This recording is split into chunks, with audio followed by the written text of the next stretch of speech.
हाम्रो अध्यक्षलाई पनि सम्बोधन गरिदिनुहोस्। अध्यक्षज्यू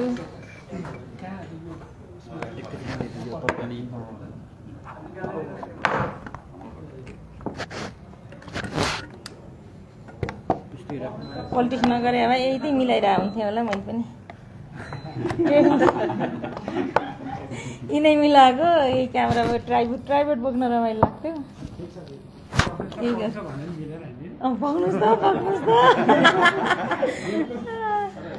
म यो मेकअप पनि आदि गरेर हिँडेको छु हतार भएर नुहाएर। मान्छे आएपछि उठ्नै पाइने क्या खासमा।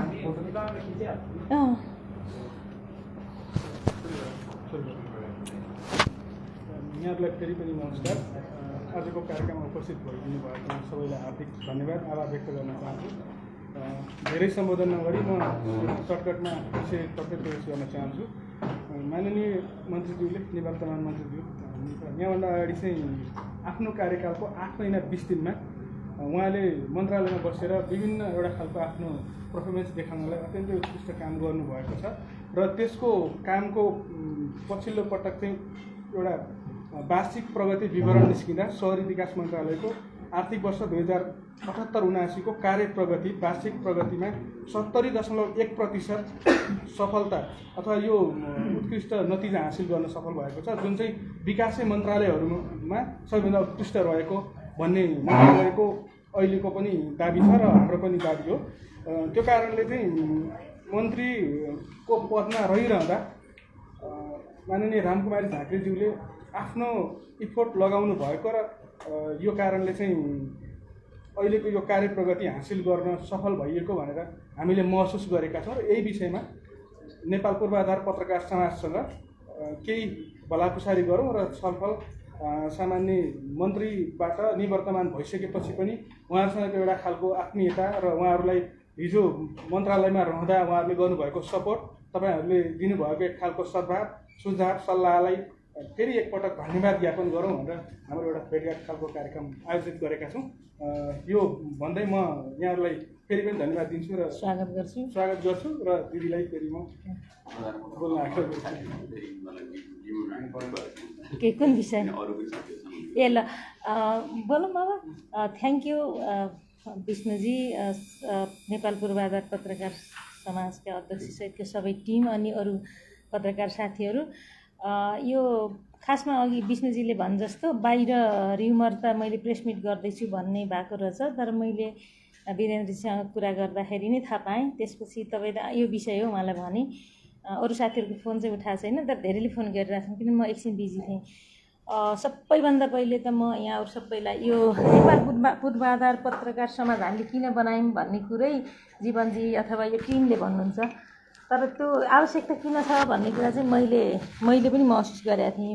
त्यो चाहिँ मैले भन्छु कुनै यो सहरी पूर्वाधारको क्षेत्रमा केही नयाँ रिफर्मका कामहरू भएपछि त्यो पोलिटिकल न्युज चाहिँ हाम्रोमा एकदम फलोअप हुन्छ।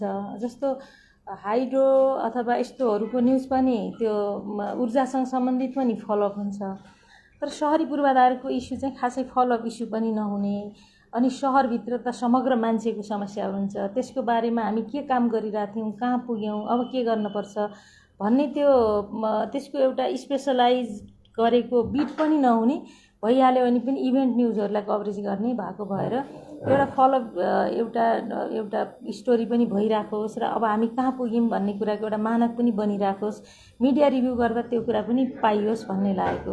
जस्तो मौद्रिक पोलिसी आयो भने मौद्रिक लास्ट इयर के थियो, यसको अर्धवार्षिक समीक्षा के भयो भन्ने कुरा हामीले त्यो गरिहाल्छौँ। ट्याक्सेसनको पोलिसीको कुरा आयो भने पनि लास्ट इयर के थियो, अहिले के छ, अर्को वर्ष के गर्छ, त्यसको पनि फलोअप हुन्छ। पोलिटिकल न्युज त संसारभरि सबभन्दा धेरै अपडेटेड हुन्छ। क्राइमको इस्यु पनि लगभग पुराना हामीमा चार्ल्स सोब्राजदेखिको यताको क्राइमको स्टोरी पनि हामीले फलोअप भएको देख्छौँ। त्यसपछि ह्युमन राइटको स्टोरीहरू पनि एकदम धेरै फलोअप भएको देख्छौँ। अनि ऊर्जा जलस्रोतको सेक्टरको स्टोरीहरू पनि हामीले फलोअप भएको देख्छौँ।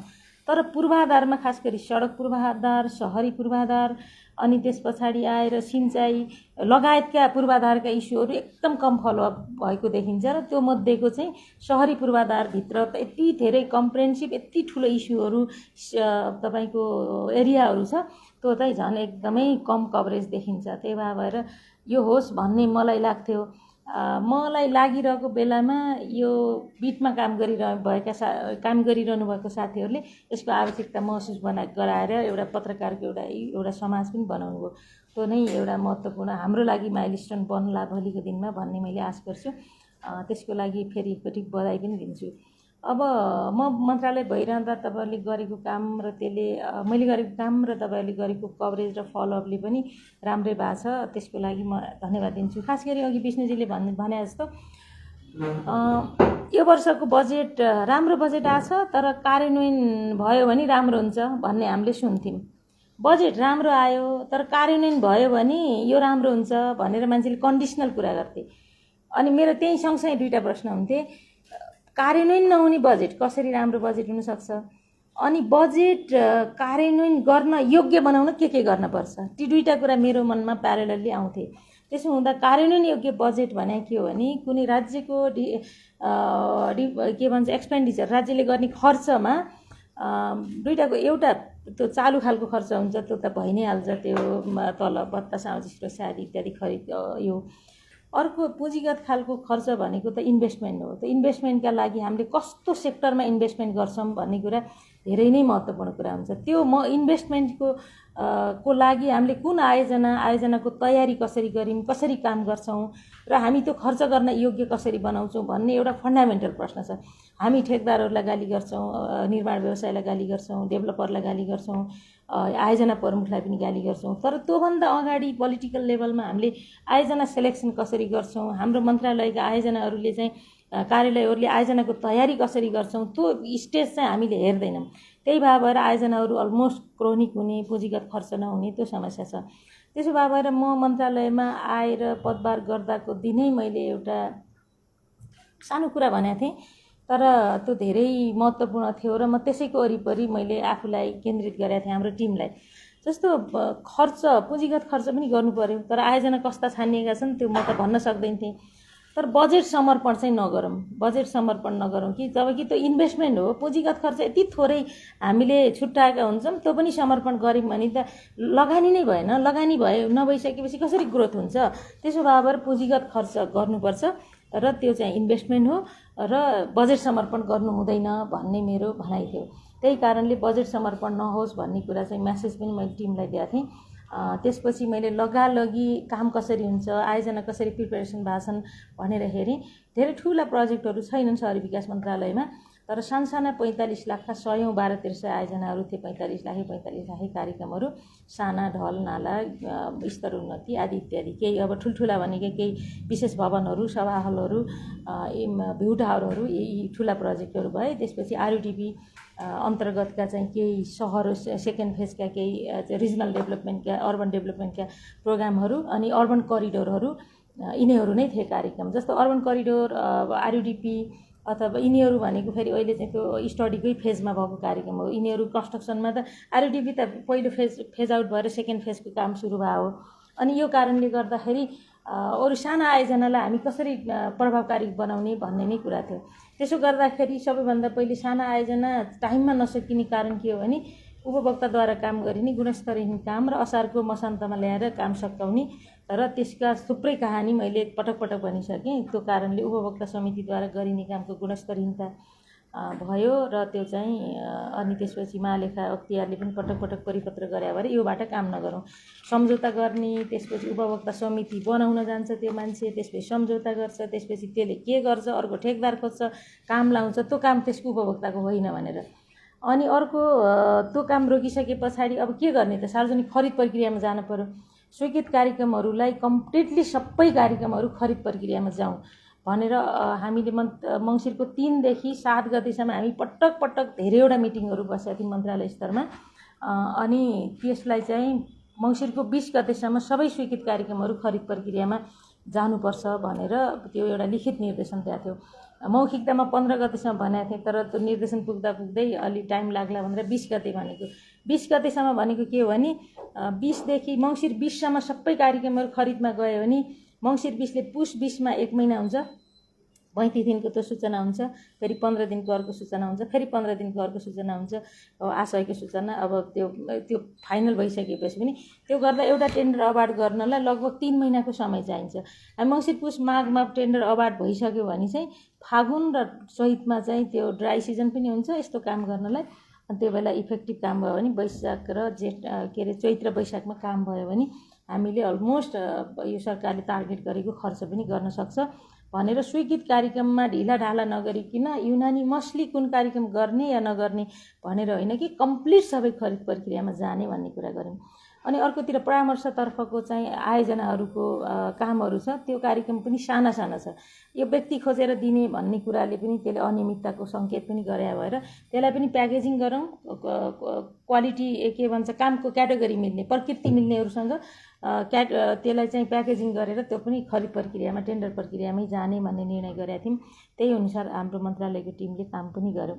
अर्थ मन्त्रालयले 10% पुँजीगत खर्च गरेर 10 महिना साउन र भदौ तयारी गरेर असोजदेखि असारसम्म भन्ने एउटा माइलस्टोन पनि क्रिएट गरेको थियो।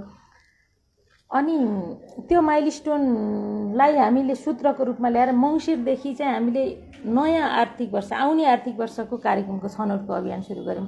मङ्सिरदेखि तपाईँको यो चालुको होइन आगामी वर्षको लागि 79-80को लागि हामीले केही योजना छनौटका तरिकाहरू मापदण्डहरू बनाएर हामीले काम गऱ्यौँ। त्यो कारणले यो वर्ष मेरो दाबी थियो कि मैले जेठको 16 गते अथवा जेठको 23 गते 16 गते हामीले 15 गते बजेट ल्याउँछौँ अनि त्यसले एलएमएस पाउँछ अनि हामी किताब निकाल्छौँ, छलफल हुन्छ। जेठको 23 देखि असार मसान्त अगावै हामीले 51वटा नगरपालिका जहाँ चाहिँ हामीले 50-50 करोड रुपियाँ खर्च गर्ने इन्भेस्टमेन्ट मोडलमा गर्ने भनेर सगनसरीको कार्यक्रमलाई नयाँ माइलस्टोन क्रिएट गरेका थियौँ। त्यो चाहिँ गर्ने भनेका थियौँ। त्यसो गर्दाखेरि के हुन्थ्यो भने जेठ र असारमा कम्प्लिटली असार र साउनमा खरिद प्रक्रिया सुरु हुन्थ्यो सकिन्थ्यो र भदौबाट यो खर्च सुरु हुन्थ्यो भनेर हामीले यसरी हामीले 51वटा नगरपालिकामा यसरी काम गरेका थियौँ। त्यसपछि 10वटा हामीले अरू बोर्डर टाउन्सहरूको कुरा गरेका थियौँ। त्यो सिमानाका सहरहरू आर्थिक विकासका आधार हुन् भनेर आर्थिक गतिविधिका लागि चाहिँ एउटा बाटो सफा सुग्घर फोहोर मैलाको व्यवस्थापन यो नै ठुलो कुरा हो। त्यसपछि पार्किङहरू भए, बस पार्कहरू भए अनि यी कुराले चाहिँ एउटा सहर राम्रो सहर भइसके पछाडि अनि त्यहाँ इकोनोमिक एक्टिभिटिज हुन्छ, टुरिज्म आउँछन् अथवा अरू कुरा हुन्छ भनेर त्यसलाई आर्थिक विकासको आधार भनेर भन्यौँ। त्यही कारणले हामीले बोर्डर टाउन्सहरू भनेर एउटा कन्सेप्ट ल्यायौँ। खास गरी दोधारा चाँदनीदेखि पश्चिमबाट पूर्वतिरका हामीले 10वटा बोर्डर टाउन 2टा दोधारा चाँदनीलाई हामीले स्पेसिफिक खास एउटा राम्रो एउटा सहरको रूपमा डेभलप गर्नुपर्छ भनेर त्यो कुरा गऱ्यौँ। अनि ट्रान्स हिमालयन ट्रेलमा पनि त्यो बोर्डर टाउन्स नै हो, त्यहाँ पनि हामीले पारी चाइनापट्टि यस्तो तपाईँको हराभरा नेपालपट्टि चाहिँ केही पनि नहुने अवस्थाले गर्दा रेभेन्यूको काम पनि हाम्रो चेकपोस्टहरू नहुने त्यो अवस्था छ नि। त्यसले गर्दा एकीकृत गरेर अर्थ मन्त्रालयसँग नै भन्सार कार्यालयहरूसँग एकीकृत गरेर एकीकृत कार्यालय हुनेछन्। त्यहाँ एउटा सानो सहर हुन्छ, त्यहाँ केही घरहरू हुन्छन्, केही प्लानिङ गर्छौँ जहाँ जहाँ ठाउँ छ भनेर हामीले उत्तरपट्टि पनि बोर्डर टाउन्सहरूको हामीले कन्सेप्ट डिल गरेर यो कार्यक्रमहरू ल्याएको थियौँ। त्यसपछि आएर अरू बाँकी भनेका त अनगोइङ अगाडिदेखि चालु भएर आएका एयरमार्क भएर आएका कार्यक्रमहरू थिए। यो म किन भन्दैछु भने यो जम्मै कुराले के गर्छ भने हाम्रो पुँजीगत खर्चलाई राम्रोसँग गर्न सक्छ। त्यसपछि हाम्रा चालु भएका स्वीकृत कार्यक्रमहरू प्रभावकारी कार्यान्वयन हुन्छन्, क्वालिटीको काम हुन्छ भन्ने त्यसको एउटा हाम्रो कन्सेप्ट थियो। त्यो अनुसार चाहिँ यो वर्ष हामीले म अन्तिमसम्म बसेको भए चाहिँ मेरो विचारमा हामी 80-82% खर्च गर्न सक्थ्यौँ। मलाई थाहा थियो किनभने इस्युहरू हामी यो कसरी खर्च गर्न सक्छौँ भन्ने कुरा, हाम्रा स्वीकृत कार्यक्रम भुक्तानी यी जम्मै कुराहरू मिलाउन सकिन्थ्यो। जस्तो बेरोजु फर्सेटको काम चाहिँ सामान्यतः वित्तीय उत्तरदायित्व वहन गर्ने अधिकारीकै हो, त्यो मन्त्रीको हुँदैन। तर पनि मलाई मन्त्रालयको टिमले मलाई यो पनि आश गर्थ्यो कि बेरोजु फर्सेटमा पनि मैले इनिसिएटिभ ल्याइदिउँ, त्यसले गर्दा मन्त्रालयको प्रगति राम्रो होस्। त्यस्ता मिटिङहरू पनि मैले धेरै एटेन्ड गरेँ। उसमा यो लेखा समितिलाई पनि हाम्रो एजेन्डाहरूमा छलफल गरिदिनुहोस् भनेर मैले भनेको पनि थिएँ। त्यसो भएर हाम्रो समग्रमा मन्त्रालयको यो खालको प्रोग्रेस चाहिँ राम्रै प्रोग्रेस हो। भूकम्प के भन्छ भूकम्पपछिको पुनर्निर्माणको तर्फ पनि हाम्रो राम्रो प्रोग्रेस चाहिँ भएको छ। म अब त्यो समीक्षा बैठकमा म नगएको भएर मैले चाहिँ जे कुरा समरी फेरि पाएँ। खास गरी विष्णु चाहिँ यो पूर्वाधारसँग सम्बन्धित नेपाल टेलिभिजनको एउटा कार्यक्रममा पनि उहाँ चाहिँ हुनुहुन्छ। त्यही कारणले गर्दाखेरि चाहिँ अलि मैले चाहिँ यो धेरै सूचनाको एक्सेस पनि मलाई भयो। अनि त्यो भएर यो कुरा चाहिँ पूर्वाधारको क्षेत्रमा काम गर्ने साथीहरूलाई किन नभन्ने, कुनै पनि आयोजना समयमा सम्पन्न हुन आयोजना पूर्वको तयारीको महत्त्वपूर्ण कुरा छ भन्ने कुरा अब हामीले एकदमै भन्नुपर्छ, एडभोकेसी गर्नुपर्छ एउटा। दोस्रो कुरा आयोजना तयारीका लागि त्यो आयोजनाको सम्भाव्यता, त्यसले दिने इम्प्याक्टको कुरा पनि एनालाइसिस गर्नुपर्छ भन्ने कुरा पनि होस् भन्ने कुरा। दोस्रो कुरा अहिले सबैभन्दा विकास मन्त्रालयमा राम्रो प्रोग्रेस गर्नुको पछाडि हामीले केही प्लानिङमा काम गरेका थियौँ, थुप्रै हडल्सहरूलाई किनारा गरेका थियौँ, त्यो भएर पनि भएको कुरा हो। तर मैले कहिले कहिले के गरेका थिएँ भन्ने कुरा चाहिँ सामान्यतः त्यो मैले पुरानो कुरा हो, त्यो भएर। अनि त्यसपछि एडमिनिस्ट्रेटिभ क्षेत्रमा के रिफर्मका काम गरेका थियौँ, यो अनियमितताहरूलाई नियमित गर्न के गरेका थियौँ। धन्य 2 दर्जन त मैले समिति नै बनाएको रहेछु, 2 दर्जन त प्रतिवेदनै छन्, 3ले कुनै यो स्पेसिफिक इस्युहरूमा नै अध्ययन गराएको छु मैले। र त्योबाट नै हामीले चाहिँ एउटा पोलिसीमा रिफर्म गर्नलाई, डिपास्चर गर्नको लागि केही काम गरेका थियौँ। त्यो भएर आज मैले यति मात्रै कामको लागि आज बोलाएको। अब यी जम्मै कुरा चाहिँ मेरो कामसँग, मेरो सेन्टिमेन्टसँग खास जोडिएका विषय परे। अब पोलिटिकल कुरा त आज खासै केही भन्नु नै छैन, किनभने अब चुनाव आइरहेछ, त्यो त अर्कै कुरा हो। यो चाहिँ खास वीरेन्द्रलाई हो, यो वीरेन्द्रको लागि छुट्टै बोलौँ न, अरूको लागि त्यति बोल्नु पर्दैन। यो मैले यही उद्देश्यको लागि मात्रै यहाँ साथीहरूलाई भेटौँ भने हो। तपाईँहरूको केही भनाइ छ भने अहिले सुन्छु, अनि त्यसपछि केही भन्नुपर्ने छ भने भन्छु। खासमा 71% चाहिँ टोटल हो भने चाहिँ मैले 1-2 दिन अगाडि मात्रै ऊर्जाको पनि पाएको थिएँ यस वर्षको। र उनीहरूले चाहिँ 83% चाहिँ हाम्रो भएको छ भने चाहिँ त्यो भएपछि विकास मन्त्रालयमा हामी अगाडि छौँ भन्ने कुरा चाहिँ सायद नमिलेको जस्तो लाग्छ। अनि भौतिक र अर्को यता खानेपानीको र पर्यटनको चाहिँ प्राप्त गर्न पाइन्छ उनीहरूको सायद हुँदै होला त्यो हो। त्यो भएको कारणले हामी अगाडि होला, ठिकै छ। त्यसलाई मन्त्रालयको मात्रै चाहिँ छैन। सुन, मन्त्रालयले गरेको दाबी हो, मैले त त्यो मन्त्रालय छु। अब म गरेको यसमा तपाईँहरूले पनि मलाई यो यस्तो कन्ट्रोभर्सी बाहिर नल्याइदिनुहोस् प्लिज, होइन। मैले त मन्त्रालयको दाबी हो भनेर विष्णुले भनेको छ, म त त्यो समीक्षामा पनि थिइनँ। अघिल्ला वर्षहरूमा चाहिँ पुँजीगत खर्च कति थियो शहरी विकास मन्त्रालयको र अहिलेको कति थियो, त्यो आधारमा भन्न खोजे? होइन, अघिल्लो वर्ष त झन् 83% थियो, यो वर्ष त कामै हुन सकेन, होइन। तर यो वर्ष 60 पनि हुनेवाला थिएन। फेरि यो हालतले त त्यस्तो थियो। हामीले वैशाखमा हेर्दा 60% पनि खर्च नगर्ने स्थिति हो कि भन्ने जस्तो पनि डर लागिरहेको थियो, किनभने हामीले मङ्सिरसम्म त हामीले तपाईँको पुनःस्थापन के अरे असोज 4मा प्रतिस्थापन विधेयक आयो। त्यस पछाडि खर्चको कुरा पनि मङ्सिरसम्म त भएकै थिएन। ओके, म बोल्दिनँ, होइन, मैले दाबी चाहिँ गरिनँ।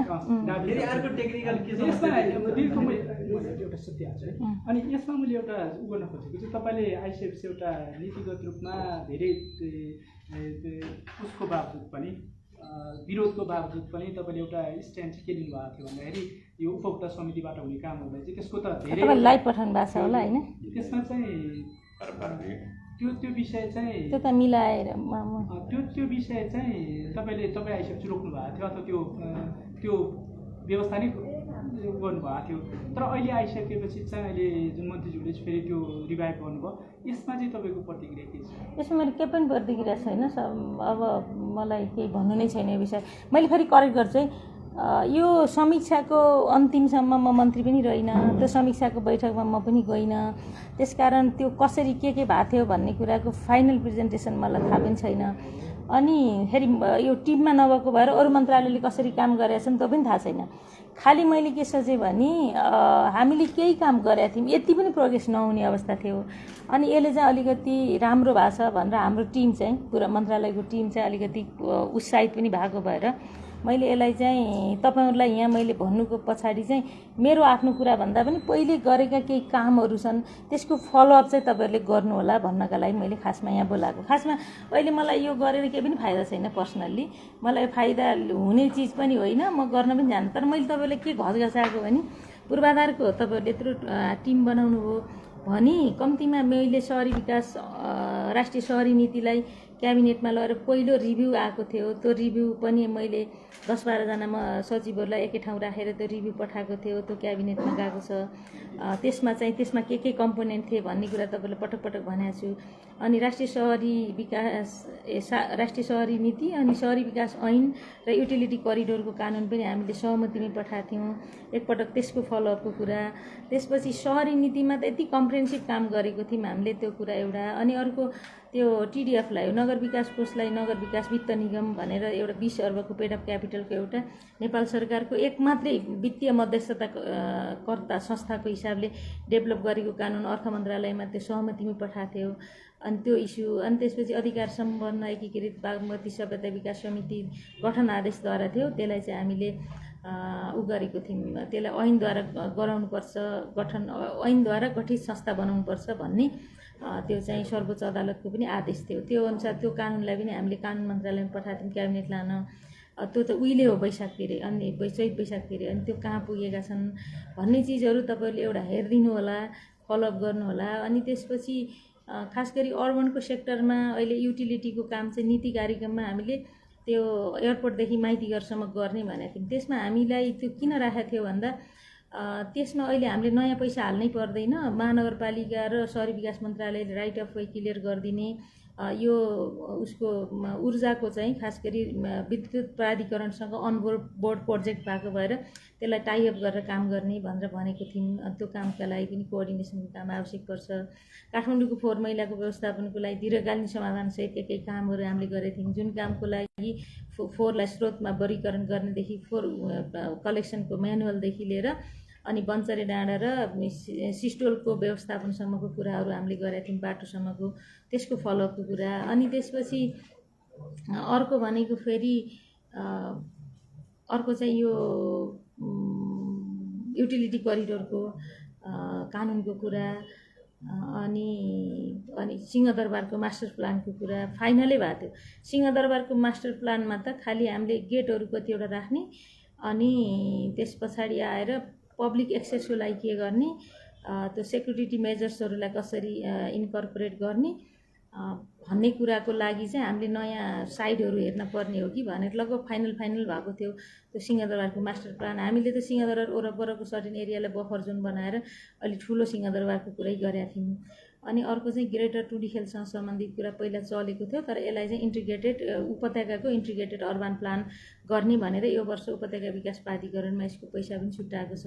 अनि आउटर रिङ रोड अहिले भइरहेको ठाउँबाट हुन सक्ने सम्भावना कम देखिन्छ, त्यसको लागि फर्दर अलिक कम्प्रिहेन्सिभ स्टडी चाहिन्छ भन्ने कुरा, र अलिकति एरियल रोडहरूको कन्सेप्टबाट जाने कि आउटर रिङ रोड हुँदैन भन्ने विषयभरि पनि उठाएको थियो। त्यो कार्यक्रममा छ यो वर्ष। हो, यी कुराहरूलाई चाहिँ तपाईँहरूले फलोअप गर्नुपर्छ यो काठमाडौँको विषयमा। अनि जस्तो अर्को कुरा चाहिँ मेट्रोको कुरा छ नि, जुन मेट्रो या रेलको कुरा गर्दैछौँ, यो मैले प्राविधिक हिसाबले दावा गर्न मिल्दैन, तर आर्थिक हिसाबले चाहिँ यो हाम्रो यो पपुलेसनलाई कन्ज्युम गर्न र मेट्रो चाहिँ फाइदामा चल्नलाई इकोनोमिक हिसाबले कस्तो हुन्छ भन्ने एउटा डिबेट बाहिर फाल्नुपर्ने हुन्छ, र हामीले त्यो इन्भेस्टमेन्ट गरिसकेपछि हामीले त्योबाट के रिटर्न गर्छौँ भन्ने कुरा पनि गर्नुपर्छ, ती कुराहरू।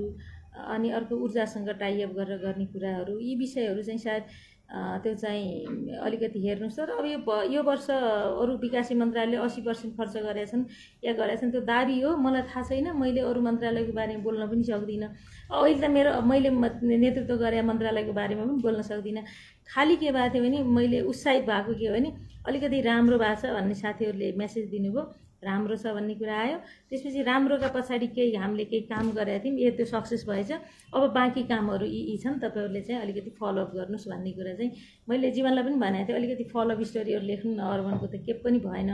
जस्तो अब यसलाई कहाँसम्म पनि जोडेर हेरौँ भन्दा, जस्तो श्रीलङ्का अथवा हामीले पाकिस्तानको अफगानिस्तानको गफ गर्दै गर्छौँ भने ठुला पूर्वाधारहरूमा लगानी गरेर जुन ऋण ल्याएर लगानी गऱ्यौँ, आज ऋण ब्याज तिर्न नसक्ने कुरा अवस्था आएको त हो नि। तर ठुला पूर्वाधारहरू इकोनोमिक हिसाबले भाइबल नभएको त हो नि। जस्तो श्रीलङ्काको हिसाबले हम्बाटोटन मात्रै होइन, अरू थुप्रै पूर्वाधारको कुरा छ होइन। अनि त्यो भएर हामीले ठुला पूर्वाधारमा लगानी गर्छौँ भने त्यो कसरी सस्टेन गर्छन्, त्यसले इकोनोमीलाई कसरी भाइब्रेन्ट गराउँछ भन्ने प्लानिङ चाहिन्छ भन्ने कुरा गर्नुपर्छ। जस्तो अहिले हामीले दमकको भेउटाहरू चलाउने हो भने हामी कसरी चलाउने, 32वटा ठुल्ठुला सभा हलहरू छन्, त्यसको चलाउने मोडालिटी के लोकल लेभलले त गर्नै सक्दैन त्यो काम। जस्तो हामीले गोदावरी सनराइज हामीले चलाउनै सकेका छैनौँ, त्यो पार्किङदेखि अझै त्यतिवटा काम छन्। अब 2 वर्षपछि हामी चाहिँ तपाईँको सिंहदरबारमा संसद भवन सरिसकेपछि BICC हामी कसरी चलाउँछौँ, बिजनेस कसरी दिन्छौँ। अहिले 5000 क्षमताको सभा हल चाहिँ पहिलाकै सरकारले ल्याएको थियो, बिचमा काम चाहिँ अगाडि बढाएको छैन, EIA सम्म भएको छ। तर अब त्यसपछि 5000 क्षमताको अझै छिमीमा बन्ने सभा हल भनिएको सभा हल आवश्यक हो कि होइन, यस्ता डिबेटहरू चाहिँ कम्तीमा लैयोस् भन्ने चाहन्छु म। त्यो भएर म चाहिँ आज चाहिँ यो खास फलोअपकै लागि हो। कतिपय साथीहरूले लाइभ पठाइरहेको बेलामा मेरो त्यो कन्ट्रोभर्सी हुन सक्ला, त्यो कन्ट्रोभर्सीका लागि चाहिँ तपाईँहरूले सकभर अब गएको त गइहाल्यो, त्यसलाई करेक्ट गरिदिनुहोस् भन्ने नै मैले अनुरोध गर्छु। किनभने अब तपाईँहरूले मेरो सानो कमजोरीलाई फालेर पनि फाइदा त तपाईँहरूलाई हुँदैन, तर मलाई पनि बेफाइदा हुँदैन, किन मसँग एक्सेप्टेन्स छ। त्यो मलाई त्यसले खासै फरक चाहिँ पार्दैन। मैले यति विषयहरू चाहिँ कुरा गर्न खोजेको थिएँ, अरू छैन लिखित। त्यसो तपाईँले सहर विकास मन्त्रालयले गरेपछि के रिफर्मको कामहरू चाहिँ गरे भनेर निस्कनु भएको थियो निस्कँदाखेरि तपाईँ निस्किसकेपछि त्यो काम नै उल्टिन थालेपछि त्यो मतलब रिफर्म गरेको चाहिँ त्यसको देखिएन तपाईँलाई, यसको के गर्नु? त्यसको मैले जिम्मा त कसरी लिन सक्छु र? अब एउटाले केही मेरो केही पनि कमेन्ट छैन यो विषयमा। मैले एकदम सतसत प्रयास गरेको थिएँ, त्यो देख्नु भएको छ। अब के भएको छ त मैले जिम्मा लिन त सक्दिनँ, तर यो ठिक हो भन्ने कुरा तपाईँहरूले भनिदिनु पऱ्यो कि। मैले त्यही भन्छु, मैले रिफर्मको काम गर्दै गएँ, अर्को कुरा उल्टिँदै गयो भने यो चाहिँ तपाईँहरूले यो ठिक थियो भन्ने कुरा भन्दै जानुहोस् भन्नका लागि त मैले तपाईँहरूसँग कुरा गर्न, मेरो त्यसमा कुनै कमेन्ट छैन। तर यो चाहिँ गर्नुहोस् भन्ने कुरा तपाईँहरूलाई मैले भन्न खोजेँ मात्रै हो। अलि एउटै पार्टीको मन्त्री पनि अलिक कन्ट्रोभर्सी भएको कि जस्तो देखिन्छ तपाईँको बाहिरलाई अलिकति। अब मलाई त्यसमा पनि म जिम्मा लिन सक्दिनँ, के कन्ट्रोभर्सी हो के नकन्ट्रोभर्सी हो। मैले एउटै पार्टी हो, एउटै व्यक्तिमा पनि दुईवटा विचार प्यारलली चलिरहेको हुन्छ, द्वन्द्व त आफ्नै एउटा विचारमा पनि भइरहेको हुन्छ नि। व्यक्ति भन्दा बित्तिकै त आन फरक भइहाल्यो, त्यसमा एउटा पार्टी भनेर पनि त त्यो हुन्छ कि हुँदैन मलाई थाहा भएन। तर म कसैको पनि जिम्मा लिन सक्दिनँ है आजको दिनमा। म आफ्नो कामको फेरि म बाँचुन्जेल जिम्मा लिन्छु र मेरो पुस्ताले पनि लिन्छ पछि। अर्काको कामको म जिम्मा लिन्न। केही छ अरू? खास सहरीको साथीहरू खोइ त अनि बोलेको पूर्वाधारको अन्त कन्भिन्स हुनु है कि मेरो कुरा।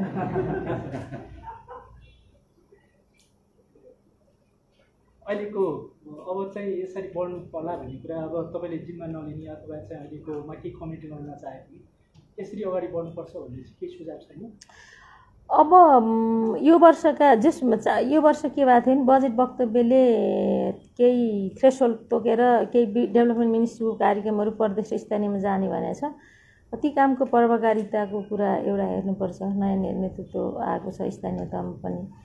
अब आगामी वर्षको कार्यक्रमको लागि चाहिँ आफ्नो मन्त्रालयले तयारी चाहिँ मङ्सिरबाटै गर्नुपर्छ, नत्र हुँदैन भन्ने कुरा चाहिँ मैले भन्न चाहन्छु। किनभने इयरमार्क गरेको कार्यक्रम बाहेक अरू सालबसाली कार्यक्रमहरू त हामी त्यहाँबाट एक्जिट भइरहे नै हाल्छौँ। अनि एक्जिट हुने भएको भएर नयाँ कार्यक्रम के गर्ने भन्ने कुरा चाहिँ गर्न पर्यो। यो वर्ष हामीलाई नयाँ कार्यक्रम सगनसहरीमा गर्न के सुविधा भएन भने 14.5 अर्बको 10 अर्ब चान्चुन कति थियो पहिलाको सिलिङ, 14.5 अर्बको सगनसहरीको कार्यक्रम चाहिँ 51वटा नगरपालिकामा काम गरिहाल्यौँ। त्यसपछि हामीसँग सिलिङै भएन, पैसै भएन। अनि त्यसबाट अलिकति सन्तुलित ब्यालेन्स अर्बन डेभलपमेन्टको कन्सेप्टमा चाहिँ अलिकति सन्तुलित भएन कि भन्ने भएपछि सदरमुकामका नगरपालिका जसको स्तर उन्नति गर्नुपर्ने छ त्यसको लागि चाहिँ हामीले 21वटा नगरपालिकामा 5-5 करोडको कुरा गऱ्यौँ। यद्यपि त्यो 21वटा नगरपालिका बजेट वक्तमा आउँदा अलिकति बिग्रिएको थियो, उसमा 21वटा नगरपालिका त्यसरी छान्यौँ। र अब 21 + 51 र पछि चाहिँ अरू चाहिँ वेटमा बस्नुपर्छ है, तपाईँ पर्खिनुपर्छ भन्ने कुरा गऱ्यौँ। अर्को त्यो नयाँ सहर, स्मार्ट सिटी, मेगा सिटी भनेर जो 52-53वटा पुगेका छन्, तिनीहरूमा त्यो पुगेका छानिएका पाइपलाइनमै राखौँ, तर 10वटामा सघन इन्भेस्टमेन्ट बढाउँ भन्ने हाम्रो कुरा थियो। त्यसले गर्दा 10वटामा चाहिँ त्यसमा चाहिँ अलिकति सघन खालको अलि धेरै नै त्यसमा चाहिँ लगानी बढाएर अलिक देखिने काम गरौँ। त्यसको लागि प्राइभेट सेक्टरले पनि काम गर्न चाहन्छन् भने केही काम गर्नलाई उहाँहरूको लागि पनि केही विन्डो ओपन गरौँ भन्ने एउटा इस्यु त्यसमा पनि थियो। अनि अर्को काठमाडौँमा अलिकति 4वटा कर्नरमा 4वटा सहर बनाउने, ईशान सहर, नैऋत्य, वायव्य, आग्नेय सहर बनाउने भन्ने पहिलाको एउटा कन्सेप्ट हाम्रो थियो नि। त्यसलाई चाहिँ यता तिनवटा कर्नरको चाहिँ स्टडी गर्ने, एउटा इशान सहर त्यो उत्तर पूर्वको कर्नरको इशान सहरको चाहिँ भौतिक योजना स्वीकृत भएर पनि तपाईँको क्याबिनेटमा प्रस्ताव फाइनली लगेको थिएँ मैले, अनि भौतिक विकास समितिबाट स्वीकृत भएर अनि त्यसपछि त्यहाँ त्यो चाहिँ 1 लाख रोपनीमा गर्ने भन्ने कुरा थियो। त्यो 56,000 रोपनी मात्रै त्यो गर्न सकिने भयो अध्ययनले। अर्को 26,000 रोपनीमा अर्को नयाँ सहर नयाँ नगर बनाउने भन्ने कुरा थियो। त्यसमा पनि सम्भवतः अध्ययन गरेर सबै गरिसकेपछि त्यो पनि जम्मा 14,000मा गर्न सकिने भयो। त्यो दुईवटा चाहिँ एकैचोटि क्याबिनेटमा गएका थिए। त्यसमा हामीले प्राइभेट सेक्टरलाई पनि ले पनि काम गर्ने बाटो खोल्ने भनिसकेपछि त्यसको कस्तो त्यो इन्स्ट्रुमेन्टहरू प्रयोग गर्ने भनेर अर्थमा स्वीकृतिमा गएको थियो हो। यी विषयहरू चाहिँ त्यो मलाई चाहिँ कसरी यति काम चाहिँ म खर्रै भन्छु नि त, यति मात्रै काम भयो भने पनि अर्बन सेक्टरमा धेरै ठुलो काम हुन्छ जस्तो लाग्छ। अनि थुप्रै काम जस्तो अब हाइवेहरूमा एक्सेसहरू सहरी एक्सेसहरू नराख्ने, फास्ट हाइवे भनेको हाइवे नै हुनु पऱ्यो नि त। यस अन्त मेरो एउटा ड्रिम प्रोजेक्ट चाहिँ अर्को एउटा डोली आयो होइन। डोली सहरीमा आएको छ तर अहिले कसरी आयो चाहिँ थाहा छैन। मेरो लागि चाहिँ डोलीडार अनि पुरानो डोली। अनि मेरो लागि डोली कस्तो थियो भने योले सहरको मात्रै कुरा गर्ने मन्त्रालय भएछ। म चाहिँ धेरै बहुसङ्ख्यक मान्छे गाउँको कुरा गर्ने छौँ हामी। अनि यसो दिमाग लाउँदाखेरि डोली चाहिँ एउटा अप्राविधिक कार्यालयमा बसिरहेछ। त्यत्रो सङ्गठन भौतिकमा उहाँहरू जान चाहनुहुन्छ, उहाँहरूलाई भौतिकले एक्सेप्ट गरेन। सहरीमा चाहिँ यो हुनसक्छ भनेर मैले पहिला त सहरीको टिमलाई कन्भिन्स गरेँ। अनि सहरीको टिमलाई कन्भिन्स गरिसकेपछि उहाँहरूले हाम्रो कलेक्टिभ आइडियाले हामी कन्भिन्स भयौँ कि सहरीमा ल्याउनुहुन्छ, त्यो सिँगै विभाग ल्याउने भन्ने कुरा। अनि प्रोसेस अगाडि बढाउनलाई त पहिला चाहिँ कानुनमै हेर्नु पऱ्यो। कानुनको सचिव, प्रधानमन्त्री कार्यालय, अरू कार्यालय, कानुन सचिवलाई कुरा गरियो, सामान्य सचिवलाई कुरा गऱ्यौँ, अर्थको सचिवलाई कुरा गऱ्यौँ, अनि मन्त्रीहरूको लेभलमा पनि कुरा भयो, मुख्य सचिवको तहमा पनि कुरा भयो।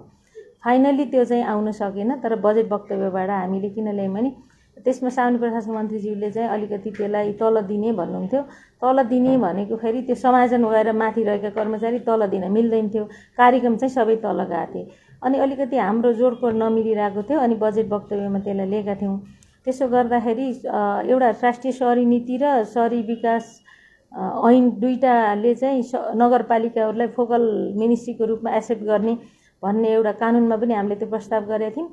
अनि यता नीतिमा पनि हामी कुरा गरे भएर त्यो संस्था यता आयो भने चाहिँ प्रदेशका प्राविधिक मन्त्रालयहरूमा पनि सचिव पठाउन सक्छ। यी सबै कुराको लागि चाहिँ डोली चाहिँ हामीले अनि एउटा चाहिँ अझ डोलीको त हामीले एउटा नाम पनि नयाँ कन्सेप्ट पनि गरेका थियौँ। त्यसलाई डोरिड भनेर राख्ने भनेर एउटा आइडिया पनि हामीले जेनेरेट गरेका थियौँ। अनि त्यो म हुँदै चाहिँ आउन पाएन, अहिले आएको छ। त्यसको ओएनएम त गर्न पर्दैन तर त्यसलाई चाहिँ अलिकति रिसेटलमेन्टको काम चाहिँ गर्नुपर्छ। त्यसको त्यो आएको छ। त्यो पनि सहरी विकासको पोर्टफोलियोको लागि चाहिँ त्यो धेरै ठुलो कुरा हो। डिपार्टमेन्ट अफ रुरल इन्फ्रास्ट्रक्चर भनेर हामीले चाहिँ यस्तो के भनेर बनाएको थियौँ क्या। त्यो खै मैले यहाँ लेखेको कताको नोटमै थियो। हामी डोरी होइन रुरल इन्फ्रास्ट्रक्चर डेभलपमेन्ट भनेर गरेका थियौँ, डोरिड भनेर। हामीले चाहिँ ग्रामीण पूर्वाधार विकास विभाग भनेर अनि रुरल इन्फ्रास्ट्रक्चर डेभलपमेन्ट भनेर डोरिड भनेर बनाएको थियौँ क्या। बस्ती विकास मापदण्ड चाहिँ तपाईँ आउनुभन्दा अगाडि नै पास भएको डेटमा कन्फ्युज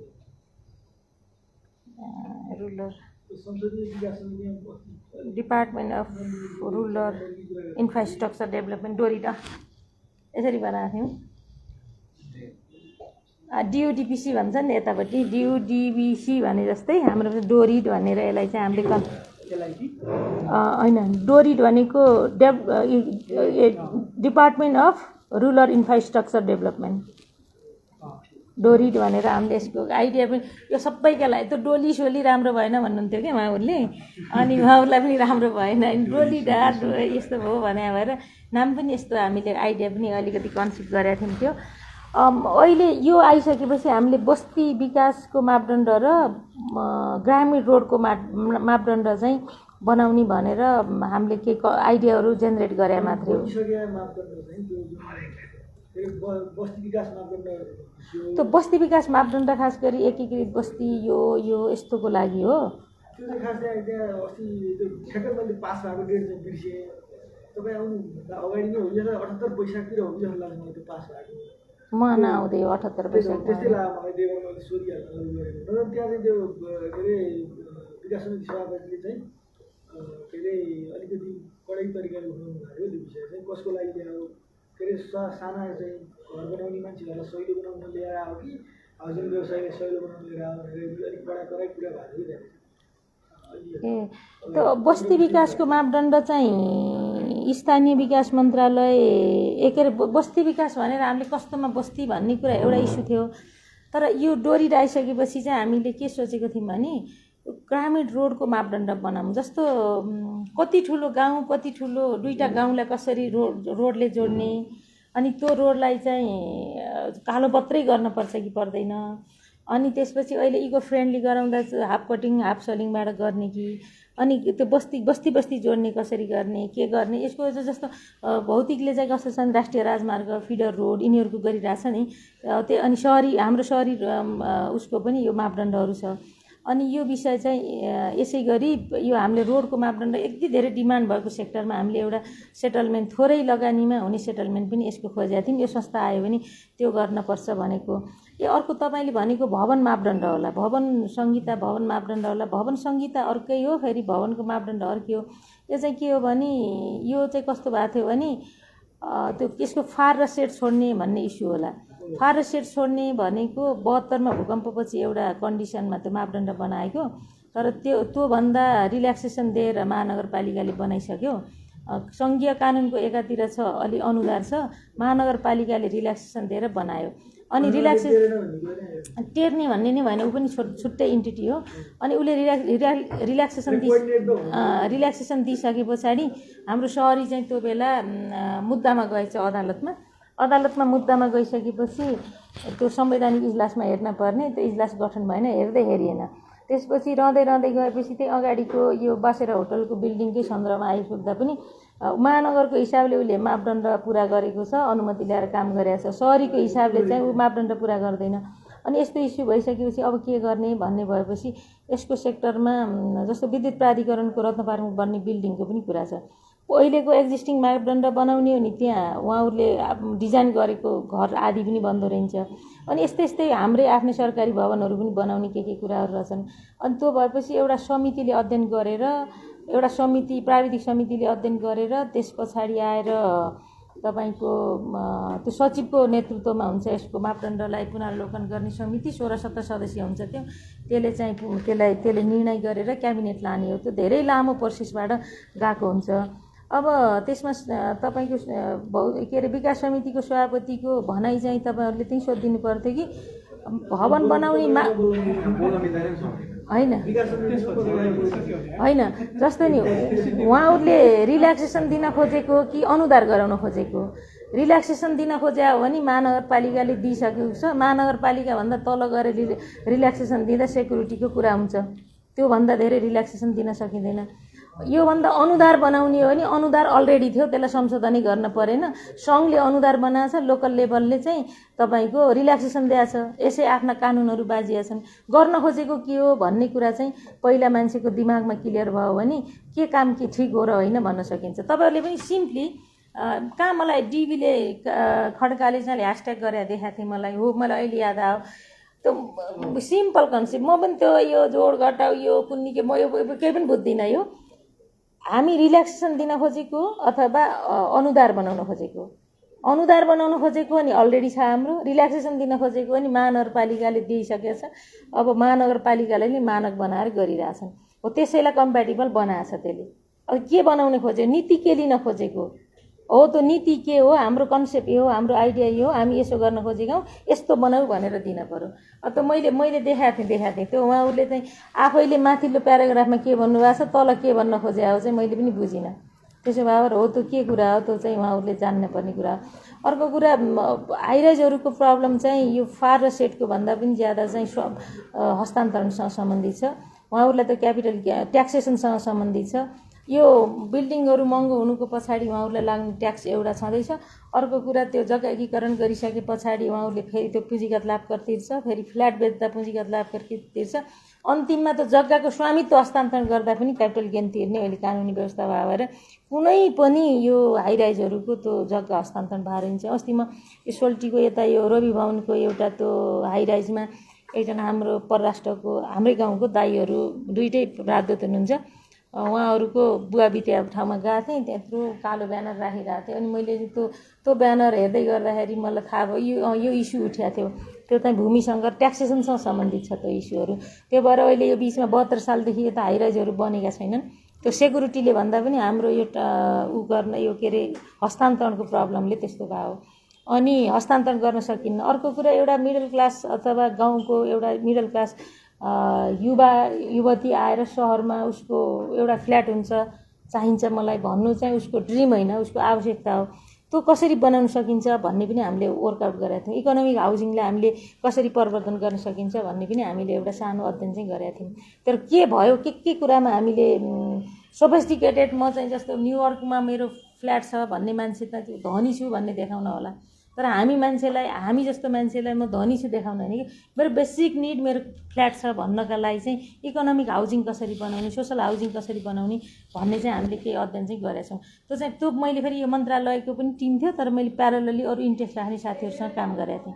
अनि यो यसमा प्राइभेट सेक्टरले कसरी लगानी गर्छ भन्ने कुरा चाहिँ पहिला चाहिँ आइबिएनमा भएको, तर अहिले चाहिँ उहाँहरू चाहिँ यो उसमा हुनुहुन्छ नि इन्फ्रास्ट्रक्चर डेभलपमेन्ट यो के अरे यो हाम्रो उहरू के यो एउटा ब्याङ्क आयो नि अहिले के हो नेफ हो त्यसमा भएको साथीहरूसँग बसेर काम चाहिँ हामीले गरेका थियौँ।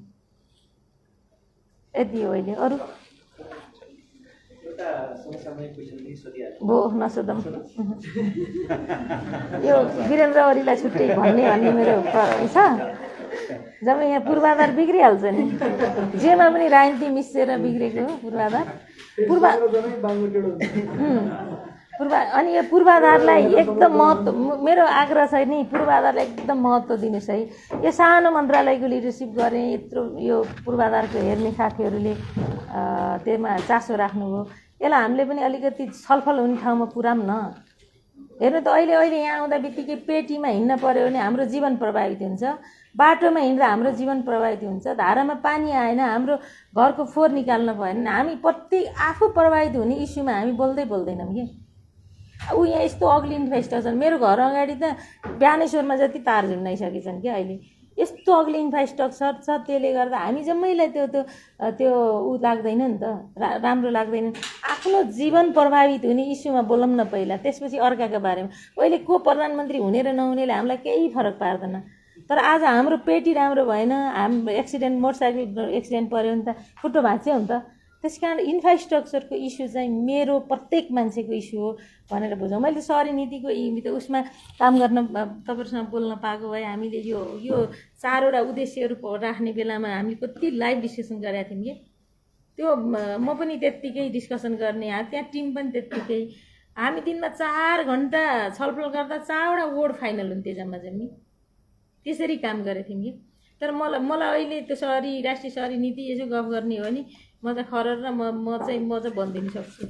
त्यही भएर अहिले त मलाई प्यानल पनि बोलाइरहनु भएको छ। यो चाहिँ खासमा उहाँहरू म जाँदाको दिन उहाँहरूले पढेको राइटअप हो कि त्यो टिकाजीले पढेको।